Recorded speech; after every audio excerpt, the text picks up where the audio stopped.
ডালিউডের জনপ্রিয় অভিনেত্রী পূজা চেরির বাবা দেবপ্রসাদ রায়কে আর্থিক লেনদেন সংক্রান্ত অভিযোগ গ্রেপ্তার করা হয়েছে। বাবার গ্রেপ্তারের পরিস্থিতি নিয়ে সামাজিক যোগাযোগ মাধ্যমে বিভিন্ন মাধ্যমে তৈরি হওয়া বিভ্রান্তি দূর করতে এবার মুখ খুলেছেন এই অভিনেত্রী। রোববার 26 এপ্রিল এক আনুষ্ঠানিক বার্তায় পূজা চেরি নিজের অবস্থান পরিষ্কার করেন।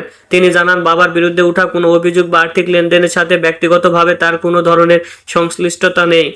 পূজা চেরি বলেন, বিগত 10-12 বছর ধরে আমি মিডিয়াতে কাজ করছি। অত্যন্ত কঠোর পরিশ্রমের মাধ্যমে নিজের ক্যারিয়ার ও জীবনযাপনের খরচ সম্পূর্ণভাবে আমি নিজেই নির্বাহ করে আসছি। বাবার কোনো ধরনের ব্যবসায়িক কার্যক্রম বা আর্থিক লেনদেনের সাথে আমার বিন্দুমাত্র সম্পর্ক নেই।